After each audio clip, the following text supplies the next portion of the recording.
السلام عليكم ومرحبا بكم. اليوم ان شاء الله جبت لكم وصفة البغرير بالسميد.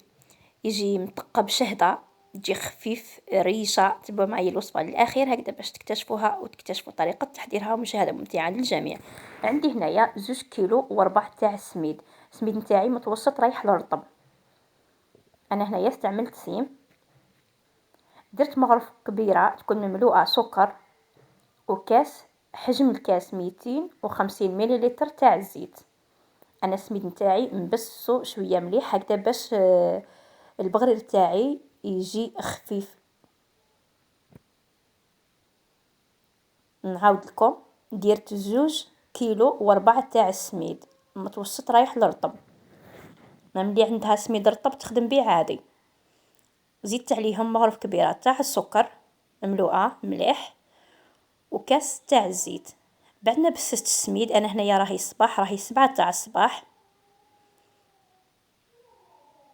جبت هنايا ما عادي، ما راه دافي ما راه سخون.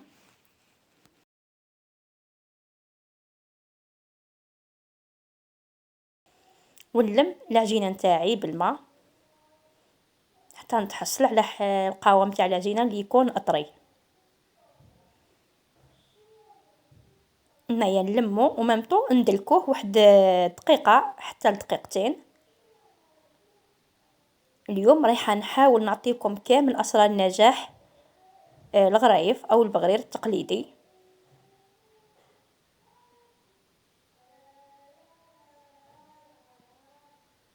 فوالا البنات، بعد ما لميتو رايحه نديرو في كيس، نغلقو نخلي العجينه تاعي ترتاح من 4 سوايع حتى ل5 سوايع.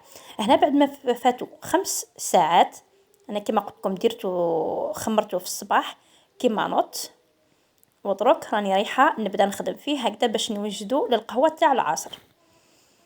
هنا البنات، اول خطوه يا البنات لازم تدلكوا العجين نتاعكم في الاول واحد 10 دقائق حتى ل4 ساعة بالناشف. البغرير التقليدي البنات يعني ندلكوه، ما كانش منها ما ندلكوش، لازم نعجنوه مليح هكذا باش نتحصلوا على نتيجه اللي راح تعجبكم بالبزاف. راح تحصلوا على واحد البغرير خفيف ريشه البنات. انا جربت قداش الوصفه تاع البغرير، البغرير التقليدي اللي نعجنوه باليد يعني لا يعلى عليه. هنا اللي عندها البيترا تقدر تعجن بالبيترا. كما قلت لكم رايحه نبقى نعجن في العجينه بهذا الشكل، يعني نقطع عادي. هنا بعد ما فاتوا 10 دقائق وانا نعجن في العجينه، شوفوا يعني كيفاش ولات طريه اكثر من الاول، ما من اللون تاعها بدا يتبدل. هنا نجيب الماء ونبدا نضيف شويه تاع الماء. شوفوا البنات، انا درت معكم قداش الوصفه تاع البغرير واستعملت الحليب. الوصفه تاع اليوم ما رايحاش نستعمل فيها الحليب، رايحه نخدم غير بالماء فقط. لما نضيفوا الحليب البغرير تاعنا راح يطيب في الحموريه ويجي اللون تاعو شباب. مي الوصفه تاع اليوم كما قلت لكم ما رايحاش نضيف الحليب، رانا ضفنا السكر، والسكر ايضا راح يمد لون شباب للبغرير.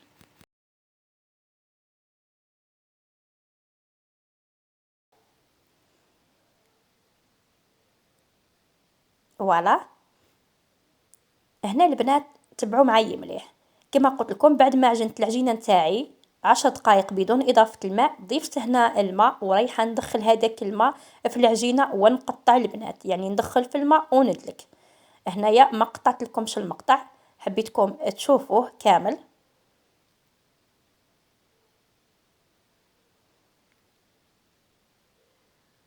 فوالا الجبنه نتاعكم ولا القصعه ديروها فوق منديل يكون شويه خشين هكذا باش ما تتعبكمش.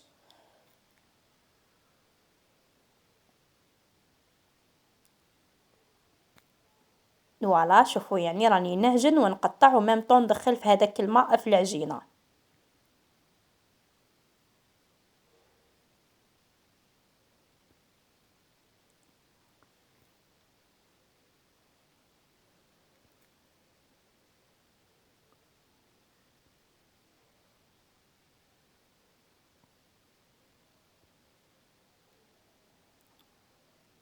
وهنا كما راكم تشوفوا يعني بديت ننشف. هنا ما تضيفوش يا البنات الماء حتى تنشفوا مليح العجينه نتاعكم من الماء.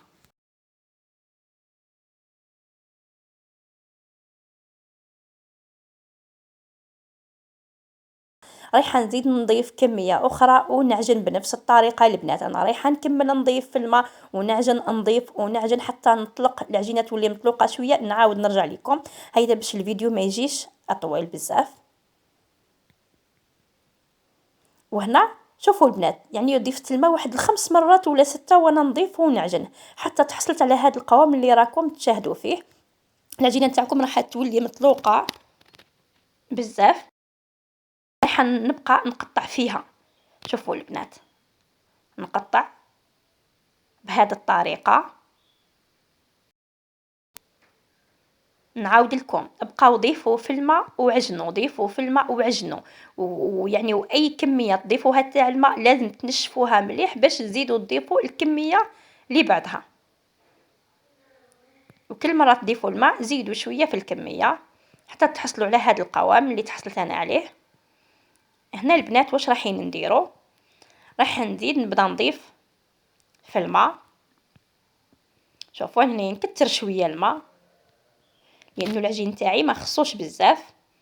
فوالا، وندخل الماء بهذه الطريقه. لاحظوا جيدا، نرفدوا العجينه غير بيدينا وندخلوا الماء، نخليو هذاك الماء يدخل من تحت العجينه، وميم طون نضربوا العجينه نتاعنا، يعني ندخلوا الهواء في العجينه. هنا راحين تسمعوا واحد، يعني تسمعوا العجينه نتاعكم دير في هذيك النبولات. تعرفوا بلي العجينه نتاعكم راهي مدلوكه او البغرير تاعكم مدلوك مليح. فوالا شوفوا، يعني انا يعني نشفت الماء بلا ما ندلك، يعني غير بهذه الطريقه دخلت الماء مليح في العجين. نبقى نضرب، نرفد العجينه ونطلق، يعني ندخل الهواء في العجينه. من بعد نولي نزيد نقطع بهذه الطريقه. عمليه بزاف سهله البنات، تبعوا فقط الخطوات، تبعوا فقط الخطوات البنات واسمعوا النصائح مليح اللي قلتهم لكم هكذا، يعني باش تحصلوا على نفس النتيجه اللي تحصلت عليها انا. فوالا، بعد ما نشفت العجينه زيد ضيفت كميه اخرى من الماء. شوفوا البنات، وهنا البنات كي توصلوا لهذه المرحله لازم شويه تخفوا يديكم، يعني ما تطلقوش البغرير تاعكم وتروحوا، لازم تخدموا وتخفوا يديكم ايضا هكذا باش العجين تاعكم ما يخسر لكمش او البغرير تاعكم ما يخسر لكمش. فوالا شوفوا البنات، نقطع، قطعوا قد ما تقدروا.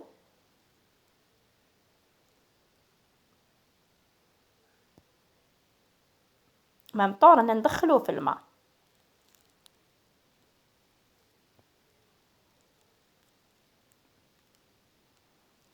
هنا فقط البنات ملاحظه، انا لما بديت نعجن في البغرير تاعي او في العجينه كبيت الطاجين على النار.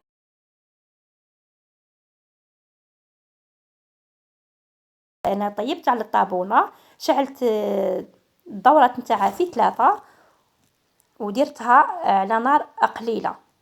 كبيت الطاجين وخليتها.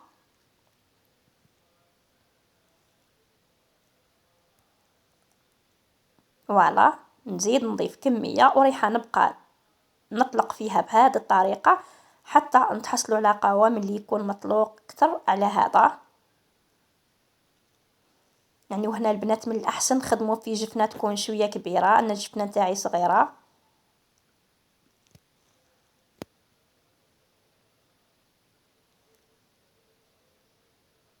نبقاو نضيفوا في الماء ونقطعوا ونسرعوا يا البنات، اسرعوا هنايا باش العجينه ما تخسر لكمش او البغرير تاعكم ما يخسر لكم. وهنا شوفوا يعني كيفاش راح يولي القوام تاعو.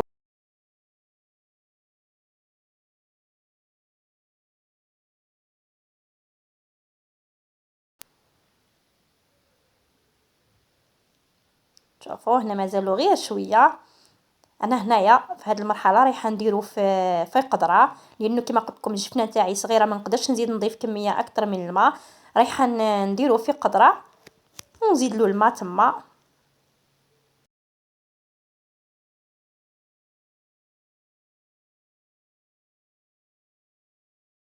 ونخلطوه غير بالغراف.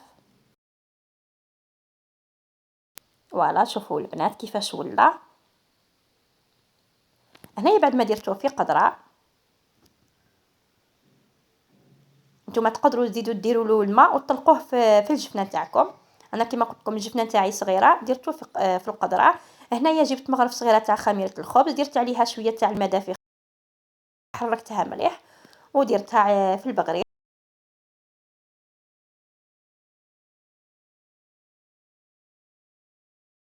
جبت كيس خميره الحلويات، درت عليه كيس شويه تاع الماء، حركته مليح ودرته ايضا في البغرير. وعندي 4 حبات نتاع البيض، حركتهم مليح وضفتهم ايضا. رايحه نضيف شويه الماء، كما قلت لكم البغرير تاعي هنا مازال ثقيل. نضيف الماء الان البنات ونبدا نحرك فيه غير بالغرافه البنات. شوفوا هنايا ما توصلوش البنات الغراف تاعكم للجوانب، حركوا غير في العجين بهذه الطريقه وراح تشوفوا يعني العجين تاعكم راح يطلق. الا كان شفتوه باللي مازال خاصو شويه تاع الماء، زيدوا له الماء. الا كان لقيتوه مليح سوا حبسوا البنات. هنايا بقات غير الملح ما ضفتهاش العاد، دروك نزيد نضيف الملح. شوفوا البنات يعني بعد ما حركته غير بالغراف، نحركه في العجينه البنات ماشي في الجوانب تاع القدره. شوفوا هذا هو القوام.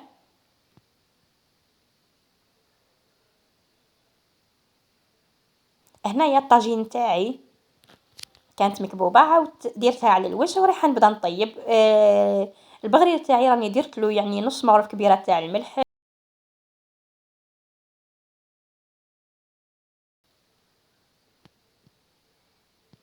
فوالا بديت نطيب فيه. شوفوا غير ما تبداو تطيبوا البنات زيدوا للنار تاعكم تكون النار قاويه، ونبدا نطيب في البغرير. شوفوا كيفاش يعني يتقب، جا كامل متقب البنات، جا روعه. شوفوا البنات نرفدوه غير بالكوباط.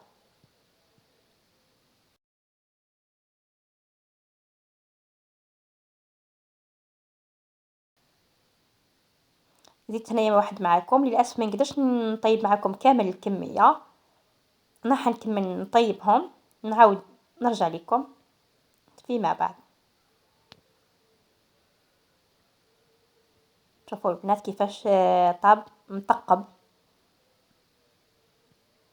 والحجم تاعهم نتوما تحكموا فيهم. راح نكملهم ونرجع لكم.